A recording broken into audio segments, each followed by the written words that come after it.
Today, we are going to talk about how to launch products like Apple. So if you think about Apple, Apple does an amazing job launching products and they sell a lot of products when they do so. I still think it is the most valuable company by market cap. It's over 2 trillion. So and if you think about how they release products, it's always launches. I think the only other company that may be worth more than them is the Saudi Aramco, but that's because oil prices are through the roof. But in a typical year or market condition, Apple usually is the leader when it comes to market cap. The thing that they do really well, and we talked about this in the last episode, is A, they use storytelling, but B is they run amazing production and they create a lot of hype around a product before it goes out. Like, just think about it this way.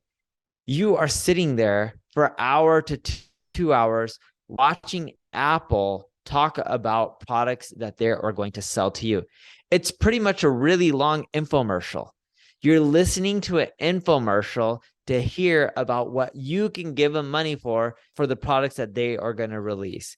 In essence, you're giving the attention, so then that way they can give you products in exchange for your money. It's kind of crazy to think about, right? If I turned on television, I put commercials for an hour, you would not sit there and listen. But one of the main reasons that people sit there and look forward to hearing what Apple has to offer is A, they create amazing products or services, because if you don't create amazing products and services, it's going to be really hard to launch something because no one's going to really care. Two is they build up a lot of hype. There's a lot of news outlets and sites that end up, quote unquote, leaking data on what Apple's new phone is going to be like, or what features they may have, what new products they're going to end up talking about. Those two things really help them. And the third is they're very descriptive and they show you really amazing, cool things, and they dumb it down so everyone can understand and be like, oh, wow, this makes sense. And the last thing from my end is when you think about what Apple's doing, if a lot of other people love their products, it creates that momentum, like that herd mentality, like, well, if everyone else is buying Apple related stuff, I need to own it too because it's really cool and it's great. Yeah, so what I'll say from my side is for Apple, everything is not only remarkable, but it's simple. And so, the saying is simplicity is the ultimate form of sophistication. And that's always been a mantra for, Steve Jobs back in the day, right? It's always like, how do you simplify things? How do you make it very beautiful? And that's why they had Johnny Ive back in the day designing everything, right?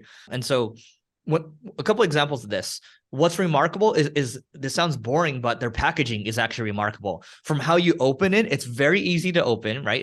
It's exceptional, like high quality packaging. Like the box is really nice. It's very clean, and so that in itself is remarkable because every single remarkable moment, that's actually a marketable moment because they're going to tell other people, oh, like me opening even the box is amazing, right? And then you open the product, it's just like a simple iPhone. I was actually asking Neil the other day, we have a friend that's hooking us up, but I don't want to name him because then we might get in trouble because everyone's going to ask him. But, our wonderful friend offered us a free iPhone and Neil immediately is like, yes, right? Because we're so used to the quality of it and we don't want to move off of other platforms too, which I'll come back to in a second. But to simplify things, the products are exceptional. They're not trying to do everything under the sun. They focus on the iPhone, the iPad.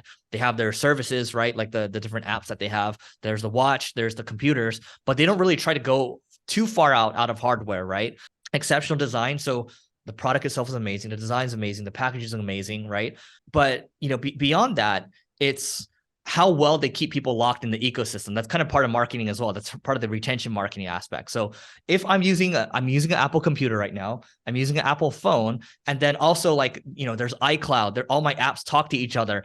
It's just too much of a pain in the butt. The switching costs are too high for me to come off of it. So you should think about for your business, how can you create so much value where it's just too much of a pain in the butt to come off of? Neil? So let me break down 5 things that I love that they do when they launch products. One is storytelling. We talked about that in previous episodes. So if you haven't seen that episode that breaks down how to create an amazing story, check that out. Storytelling is an age-old marketing technique that's been going on for over 1,000 years. The next is visuals. If you look at the visuals that Apple uses, a lot of them are video-based, image-based, they're super sharp.